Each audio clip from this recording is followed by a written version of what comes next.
Alhamdulillahilladzi ahyana ba'dama amatana wa ilaihin nusyur. Wassalatu wassalamu ala asyrafil anbiya wal mursalin sayyidina wa maulana Muhammadin wa ala alihi wa sahbihi wa man tabi'ahu ila yaumiddin. Yang sama-sama kita hormati Bapak Jenderal Manajer PT Antam beserta seluruh keluarga besar PT Antam, bapak-bapak, ibu-ibu, hadirin hadirat, tak dapat saya sebut satu persatu. Insya Allah semua jamaah fardu subuh ini dimuliakan Allah Subhanahu wa Ta'ala. Amin ya rabbal alamin.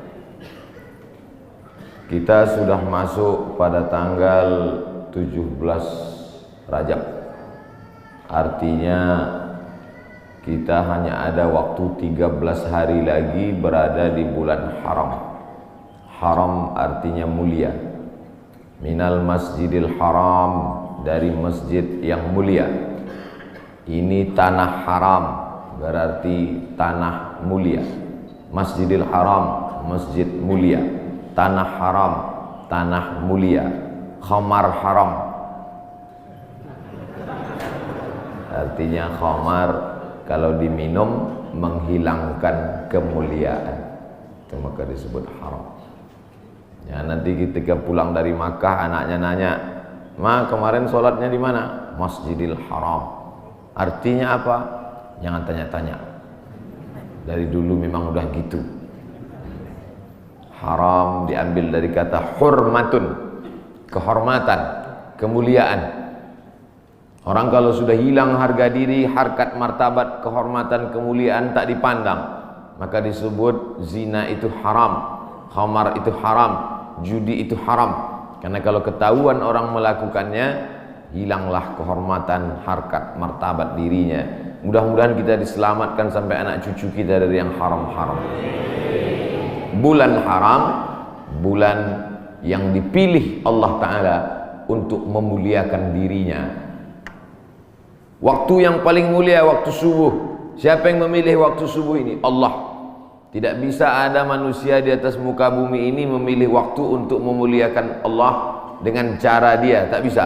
Waktunya Allah yang milih. Caranya Allah yang mengajarkan.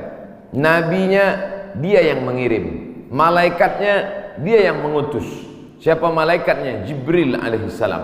Wahyunya Allah yang membawa Al-Quranul Karim dan sunnah Rasulullah SAW. Nabinya Muhammad sallallahu alaihi wasallam. Waktunya minha arba'atun hurum, ada 4 bulan yang mulia. Salasun mutawaliyatun, 3 bulan berturut-turut. Zulqa'dah, Zulhijjah, Muharram. 1 terpisah, ma baina Jumada wa Sya'ban, terletak antara bulan Jumadil Akhir dan Sya'ban. Itulah dia disebut dengan bulan Rajab.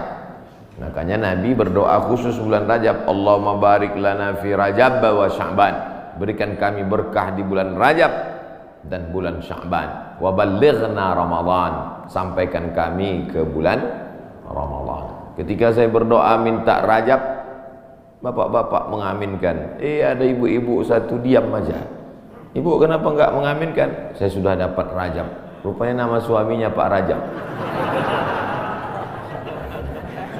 Rajab artinya tarjib. Tarjib. Tarjib artinya ta'zim. Ta'zim artinya agung, tinggi, hebat.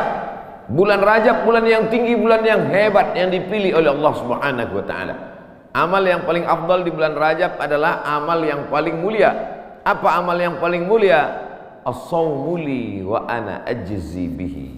Puasamu itu untukku, aku yang memberi balasannya. Maka paling afdal, paling bagus bulan Rajab ini adalah puasa. Dan hari ini kita jatuh pada hari Kamis. Siapa yang puasa hari ini, maka dia dapat 3. Saya niat puasa qadha hari ini, kata ibu, kata bapak, otomatis dia dapat 3. 1, qadhanya lunas.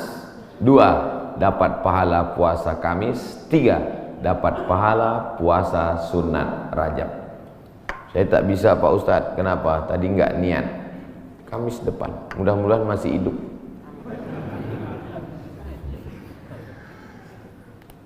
Kenapa Ustaz cerita qadha di bulan Rajab? Karena yang kemarin mau diqadha Ramadan tahun lalu belum jadi mengqadha. Faman kana minkum maridan, siapa yang sakit, au ala safarin atau musafir, fa iddatum min ayyamin ukhar, ganti di hari yang lain.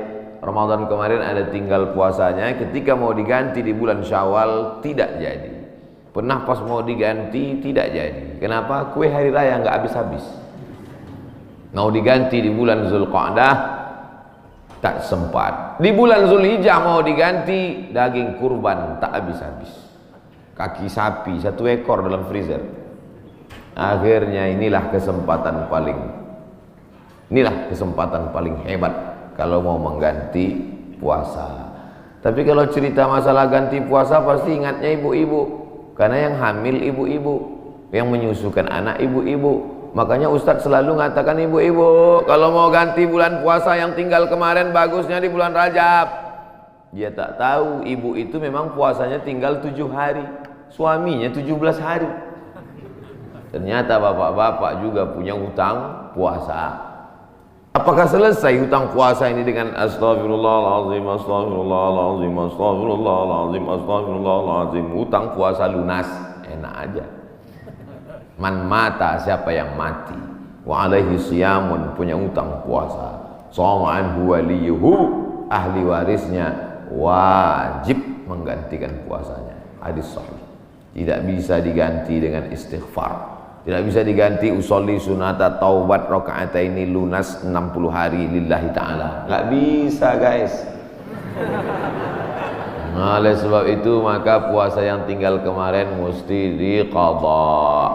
Faman kana minkum maridan, siapa yang sakit Ramadan kemarin, au ala safarin atau musafir, jarak qasar salat 89 km, fa'iddatum min ayyamin ukhar, ganti di hari yang lain di luar Ramadan.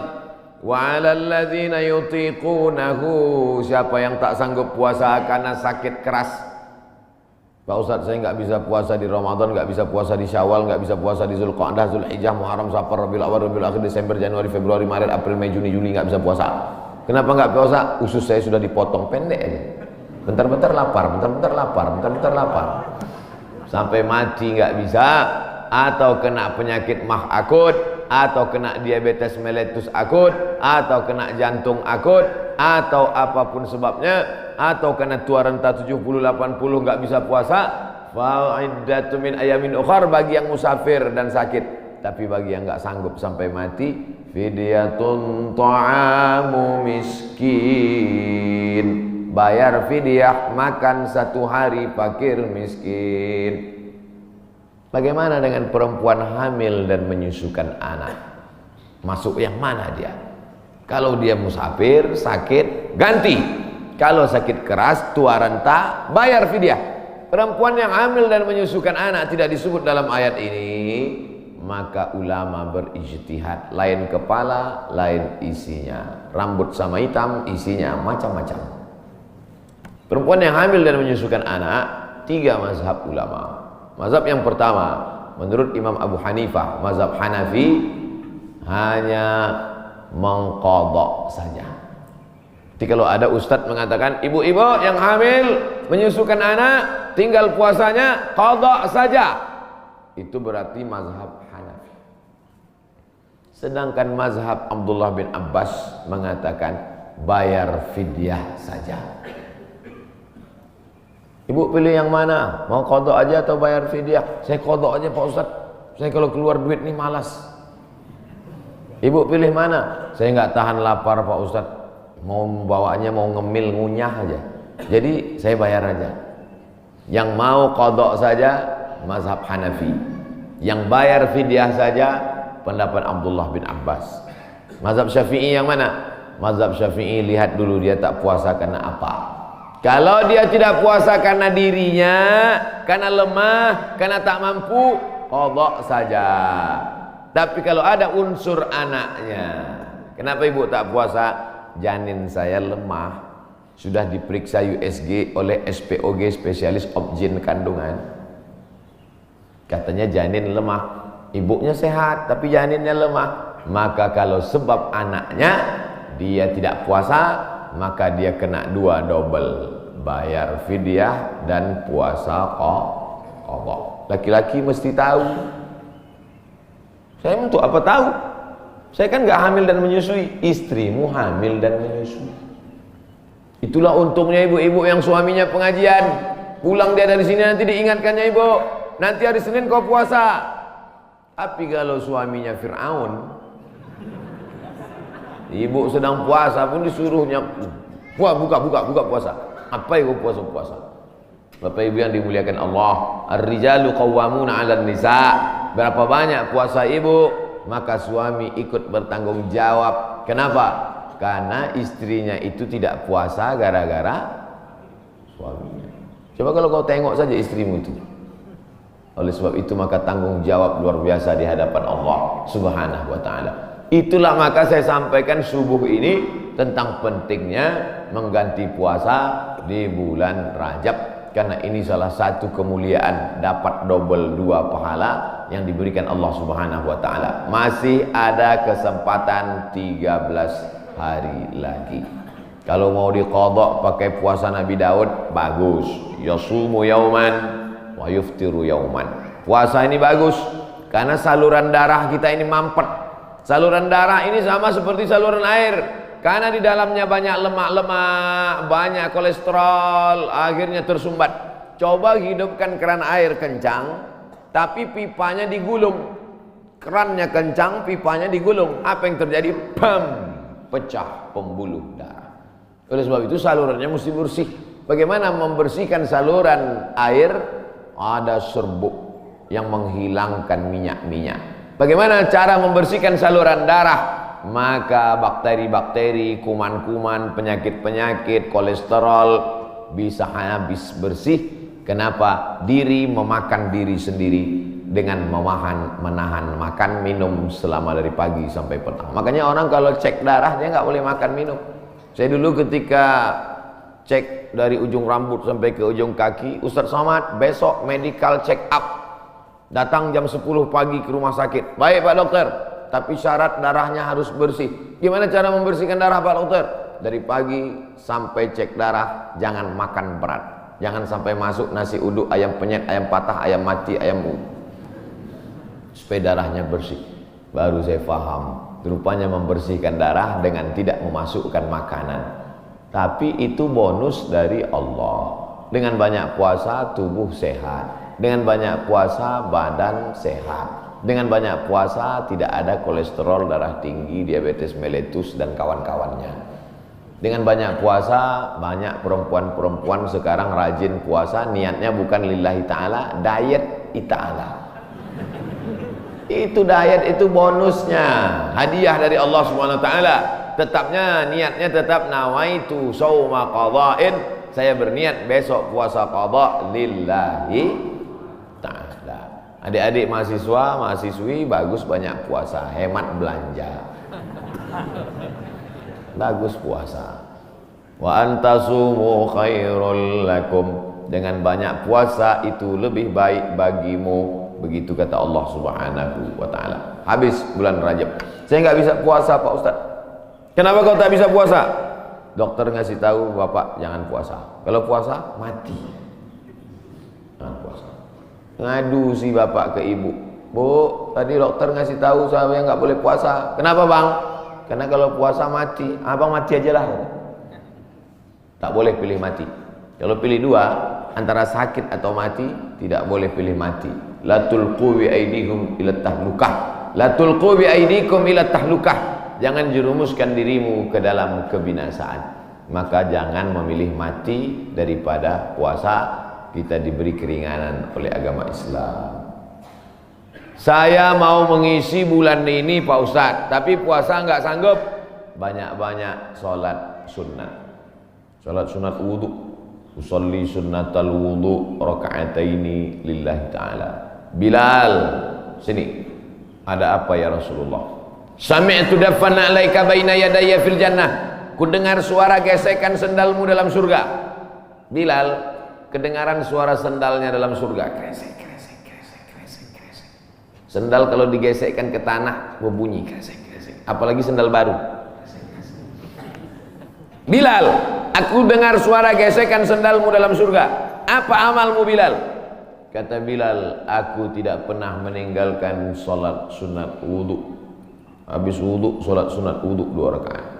Bagi yang biasa pakai usolli sunnatal wudu. Bagi yang tidak pakai usolli, dalam hati saja. Allahu Akbar. Niatnya sah dalam hati. Saya termasuk yang tidak mewajibkan melafazkan niat. Tapi bagi yang melafazkan, jangan sampai dibid'ahkan, disalahkan. Karena niat itu letaknya di hati. Cuman hati kita kadang bimbang, goyang, ragu. Untuk menguatkan hati maka diucapkan di mulut. Tiba-tiba masuk masjid, Allahu Akbar. Dalam hati ragu, ini tahiyatul masjid apa qobliyah? Ragu dia, ini tahiyatul masjid apa qobliyah? Niat tidak bisa setelah takbiratul ihram. Niat itu sebelum takbiratul ihram atau dalam takbiratul ihram. Pilih antara dua. Oleh sebab itu maka untuk menguatkan apa yang dalam hati, saya salat qobliyah subuh. Usolli sunnatas subhi rak'ataini qabliyatan lillahi ta'ala. Saya tadi masuk sudah azan. Waktu hanya cukup 2 rakaat. Pilih mana? Kalau cepat datangnya tahiyatul masjid dulu. Setelah tahiyatul masjid baru qabliyah. Tapi kalau datangnya lambat, qabliyah. Karena kalau tahiyatul masjid enggak dapat qabliyah. Tapi kalau qabliyah automatically dapat tahiyatul masjid. Tapi jangan gara-gara ini lambat terus datangnya. Nah, Ustaz Somad pandai ceramah aja nyuruh cepat datang. Ustaz sendiri lambat datang, sengaja lambat. Karena kalau cepat banyak yang minta foto. Nah, oleh sebab itu yang paling afdal adalah cepat-cepat datang ke masjid. Allahumma ftahli abwaaba rahmatik. Bukakan untukku pintu rahmatmu. Mau keluar masjid, doanya sudah ditulis di pintu. Allahumma inni as'aluka min fadlik. Ini hebatnya masjid PT Antam, doanya ditulis di pintu. Banyak juga di masjid lain doanya ditulis di lampu running text. Pas lampunya mati, doanya hilang. Tulis. Jadi jamaah bisa ngelihat. Pas mau masuk, Allahumma inni Allahumma ftahli abwaaba rahmatik. Bukakan untukku pintu-pintu rahmatmu ya Allah. Sampai ke dalam tahiyatul masjid. Usolli sunnatan tahiyatul masjid raka'ataini lillahi ta'ala. Idza dakhala ahadukumul masjid, kalau kamu masuk masjid fala yajlis. Jangan duduk hatta yusolli raka'ataini, sampai salat sunat 2 rakaat. Tahiyatul masjid, qabliyah, ba'diyah, salat sunat wudu, salat sunat du'a, salat sunat isyraq, salat sunat awabin, salat sunat tasbih. Perbanyak salat sunat. Saya semua udah Pak Ustaz. Apa yang belum? Salat sunat mutlak. Ada salat sunat yang terikat waktu, du'a. Ada salat sunat yang terikat momen, tahiyatul masjid. Ada salat sunat yang tidak terikat apa-apa. Salat sunat aja 2 rakaat. Enggak ada angin, enggak ada hujan, salat sunat 2 rakaat. Kau salat sunat apa tadi? Salat sunat aja 2 rakaat. Mana ada salat sunat aja? Salat sunat tidak terikat dengan apapun, namanya mutlak. Mutlak artinya lepas, tidak terikat dengan apapun. Syukur kepada Allah Subhanahu wa taala. Suatu ketika Nabi bertamu ke rumah sahabat. Sampai di rumah sahabat dikasih makan, dikasih minum, dijamu dengan jamuan luar biasa. Setelah itu dia sholat sunat 2 rakaat. Sholat sunat apa namanya? Kan nggak mungkin usolli sunnatan 2 rakaat karena sudah dikasih makan enak lillahi ta'ala. Nggak ada. Makanya kita kadang sholat sunat aja 2 rakaat sebagai ungkapan syukur kepada Allah. Cara bersyukur subhanallah, betul. Cara bersyukur berzikir banyak selawat, betul. Tapi syukur yang paling bagus adalah dengan sholat. Sholat sunat aja 2 rakaat. Aku sholat sunat 2 rakaat karena bersyukur kepada engkau atas nikmat yang begitu hebat, yang begitu banyak. Abang tadi sholat sunat? Ya, sholat sunat apa? Syukur. Hari ini kau enggak? Lauknya enggak enak. Oh, enggak bisa begitu. Nikmat ini bukan cuma makanan enak, hidup nyaman juga nikmat. Tinggal di komplek ada masjidnya juga nikmat. Tinggal di lingkungan yang mengingatkan kita kepada Allah. Berapa banyak orang kerjanya mantap tapi sholat nggak bisa. SMS ke saya. Meleleh air mata baca SMS-nya. Ustaz Somad, apa hukumnya sholat di WC? Hah? Ente mau ngetes saya apa gimana nih? WC kan najis, tempat setan, kotor.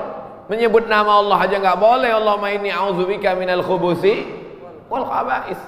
Mau masuk WC, ya Allah lindungi aku dari setan jantan dan setan betina. Setan jantan di sana, setan betina di sana. Ketemunya di mana? Di WC. Dia bilang apa hukumnya sholat di WC. Saya sangka mau ngetes saya. Ternyata memang betul. Dia kerja di luar negeri. Supervisor pengawasnya tidak mengizinkan permisi sholat. Akhirnya dia masuk ke WC yang agak lapang. Dia bentang kain, sholat di dalam. Hanya untuk mencari makan Bapak Ibu. Luar biasa nikmat. Bisa kerja di Pomalaa. Betul? Lama saya ngapalnya nih. Bisa kerja nyaman, masjidnya besar, ibadah tidak dilarang, pengajian dihadirkan ustadz. Inilah nikmat yang paling besar. Fabi ayyi ala'i rabbikuma tukadziban. Nikmat apa lagi yang kau dustakan? Keluar dari komplek pemandangannya indah, memandang ke tepi jalan, lautan terhampar. Kata orang, saya nggak ngeliat tadi malam gelap. Kurang apa lagi, nikmatnya besar. Ikannya segar-segar, mantap-mantap, duriannya enak. Kau tahu Ustaz tadi malam makan durian. Oleh sebab itu maka syukur kepada Allah. La in syakartum la azidannakum wa la in kafartum. Tapi kalau kau kufur, tidak kau syukuri nikmat ini, inna azabi lasyadid. Azabku itu amat sangat menyakitkan. Jangan sampai setelah azab datang barulah meleleh air mata. Astagfirullah. Di rumah sakit terbaring. Disuapkan sama istrinya bubur jagung. Dulu waktu sehat kemana aja. Kalau ada orang udah sakit baru petik tasbih, biasa. Kalau ada orang ketika sudah pensiun baru berzikir, biasa. Tapi ketika waktu sedang badan sehat, rezeki banyak, ada jabatan, rajin ibadah, wah luar biasa. Nih masyarakat PT Antam nih luar biasa, betul. Tapi yang datang nih memang masyarakat lingkungan sini. Alhamdulillah. Karena saya pernah juga ceramah di komplek usaha. Ketika masih kerja aktif ke masjid baru luar biasa. Selesai ceramah juga saya, oh maaf Pak Ustaz, yang datang tadi masyarakat dari luar. Bapak Ibu yang dimuliakan Allah Subhanahu wa taala. Ini kenikmatan ini kalau dicabut oleh Allah Subhanahu wa taala. Allah itu luar biasa. Allah kalau mau mematikan orang cukup saja dia katakan innama amruhu idza arada syai'an ayaqula lahu kun. Mati. Kenapa orang yang minum khamar tidak mati? Kenapa orang yang berzina tidak mati? Kenapa orang yang makan riba tidak mati? Karena Allah itu bismillahirrahmanirrahim. Allah itu sayang. Dibiarkannya dulu. Malaikat itu sudah gergetan malaikat. Mau kucabut aja. Jangan. Jangan. Kata Allah Ta'ala jangan. Biarkan dia mabuk-mabuk dulu. Biarkan. Nanti baru kau celupkan dia ke neraka jahanam. Innallaha la yumli lidzalim. Allah sengaja mengulur kepada orang-orang yang zalim itu.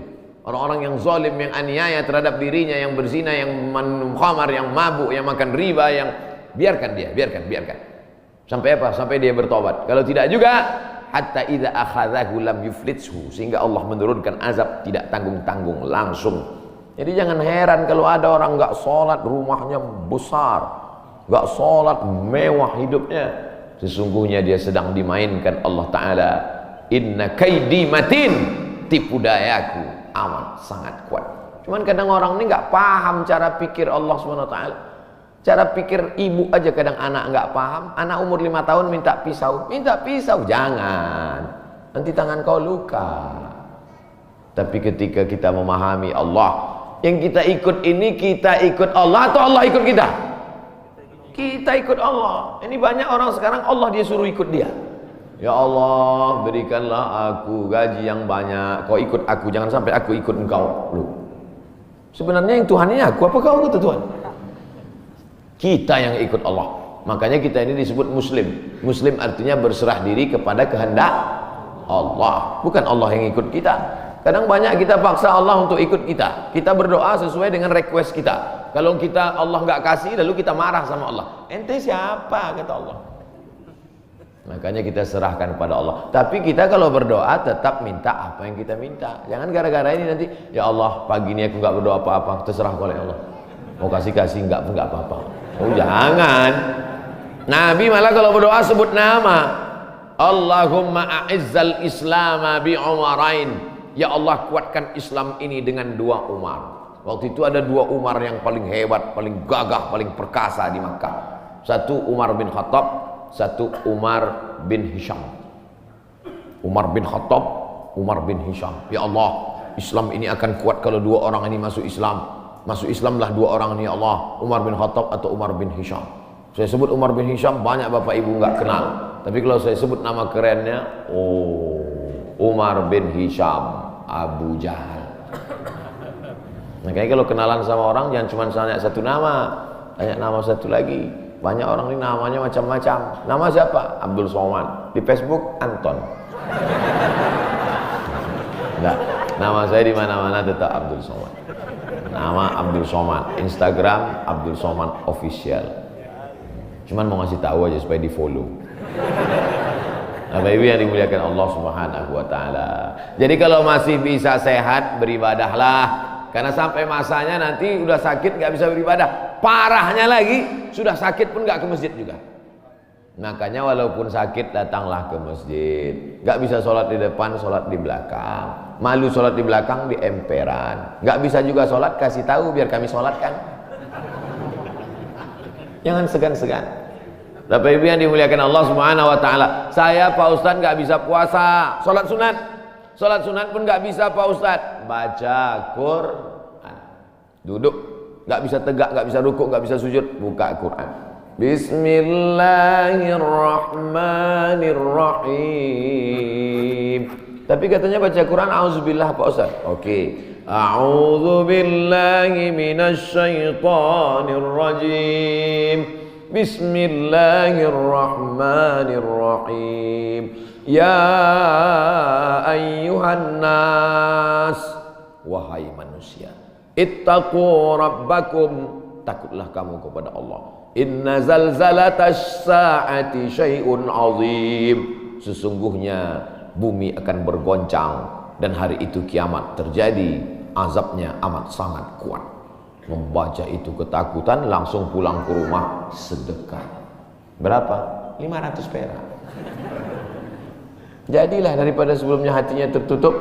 Itulah orang-orang ketika dibacakan ayat kepadanya, zadathum imana, bertambah imannya. Surat Al-Hajj. Apa ayat yang kau lihat? Sesungguhnya saat itu Allah sedang menegur engkau. Wa taran nasa sukara, kau lihat manusia waktu itu seperti mabuk. Wa mahum bisukara, mereka bukan mabuk. Jalan sempoyongan mau tumbang di atas bumi, mereka mabuk? Bukan. Kenapa mereka tidak mabuk? Walakinna adzaballahi syadid. Tapi saat itu azab Allah amat sangat menyakitkan. Sempoyongan jalan macam zombie. Kenapa? Karena kerak bumi waktu itu tercabut. Kita sekarang kan bisa tenang ini karena kerak bumi ini bisa normal. Kerak bumi ini ada pakunya. Sampai masanya pakunya itu copot. Apa pakunya? Wa takunul jibalu kal ihnil manfush. Waktu itu paku-pakunya gunung-gunung seperti bulu kambing dihembus angin. Ada kalanya Allah menyebut kal ihnil manfush. Ada kalanya disebut kal farashil mabsus, seperti rayap yang berterbangan, seperti nyamuk yang berterbangan, habis semuanya. Kalau Gunung Bromo, Gunung Kidul, Gunung Merapi, Gunung Kelut seperti rayap yang berterbangan, lalu kita seperti apa? Kalau ada tetangga bapak yang sombong, yang angkuh, ambil rayap, hembuskan ke mukanya. Begitulah nanti saudara. Kalau Gunung Kidul, Gunung Bromo, Gunung Merapi seperti rayap, lalu kau seperti apa nanti di hadapan Allah? Dua kemungkinan, dia taubat atau makin ngamuk. Kita ini nggak ada apa-apanya. Yang disombongkan itu apa? Yang diangkuhkan itu apa? Maka mesti banyak-banyak ibadah. Itu yang akan dibawa menghadap Allah Subhanahu wa taala. Tadi malam ada yang ngirim ke grup WhatsApp percakapan antara ayam dan anaknya. Bapak Ibu udah dapat? Apa kata anak ayam? Mama, kenapa manusia itu hebat ya? Namanya macam-macam setelah lahir ke dunia. Ada Abdul Somad, ada yang lain-lain. Sementara kita semuanya namanya sama, ayam. Semua ayam. Apa kata induk ayam? Gak apa-apa nak, mereka memang namanya mantap-mantap, tapi sesudah mati semuanya namanya satu, mayat. Beda sama kita. Kita memang ayam, tapi setelah kita mati ada ayam panggang, ada ayam goreng, ada ayam. Mereka memang hebat-hebat, mereka kaya-kaya, mereka pejabat-pejabat, mereka punya jabatan, mereka punya ilmu, mereka punya gelar profesor doktor. Tapi setelah mereka mati, tidak ada yang mendatangkan manfaat, semuanya menjadi mayat. Beda dengan kita. Kita setelah mati mendatangkan manfaat, mengenyangkan perut. Ulaika kal an'am, mereka itu seperti binatang. Balhum adall, bahkan lebih hina daripada binatang. Makanya kalau tidak karena ibadah, apa beda kita dengan ayam? Bukan hadis, dapat di grup WhatsApp. Saudaraku yang dimuliakan Allah Subhanahu wa taala, bedakan dirimu dari binatang dengan apa? Dengan ibadah. Cerita tentang ibadah, apakah ayam itu tidak bertasbih? Ayam itu ketika sedang mengeram, coba lihat lidah ayam sedang mengeram, semuanya bertasbih. Bertasbih. Nabi mencabut pelepah korma, menusukkan pelepah korma di makam. Sahabat bertanya, kenapa kau tusukkan pelepah korma itu ya Rasulullah? La'allallaha an yukhaffifa 'adzabahuma ma lam yaybasa. Selama pelepah korma itu basah, maka orang yang ada di kubur diringankan azabnya. Kenapa? Karena pelepah korma bertasbih.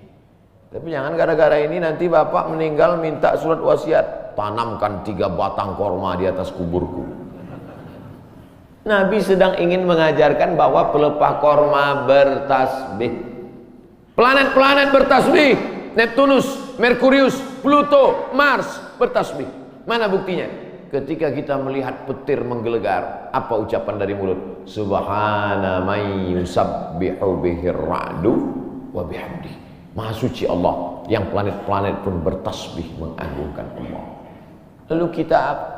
Makanya yang tak sanggup baca Quran, saya Pak Ustaz nggak bisa baca Quran.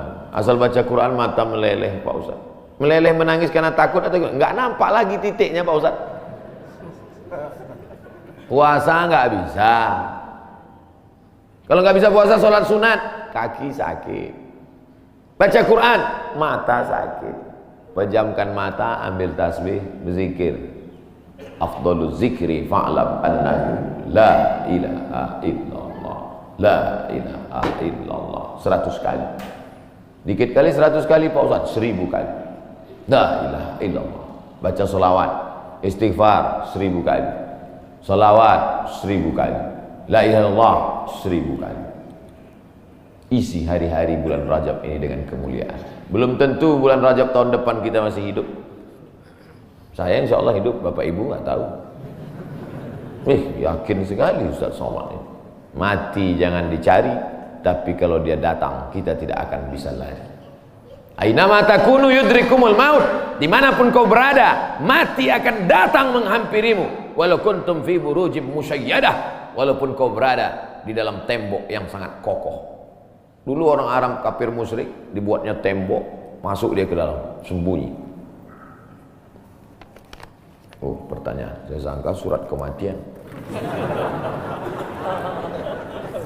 Kita akan dituntut di hadapan Allah Subhanahu wa taala. Begitulah Allah. Jadi intinya isi bulan Rajab, pertama puasa, kedua salat sunat, ketiga baca Quran, keempat zikir. Saya 4-4-nya udah Pak Ustaz, mantap. 4-4-nya belum Pak Ustaz, mulai hari ini. Puasa sunat niatnya boleh setelah sholat subuh. Pulang dari sini sampai rumah Lihat lemari makan, nggak ada makanan, puasa sunat. Tapi dengan syarat dari azan subuh tadi nggak masuk apa-apa. Jangan sampai udah 3 batang masuk. Puasa sunat nggak bisa. Batal.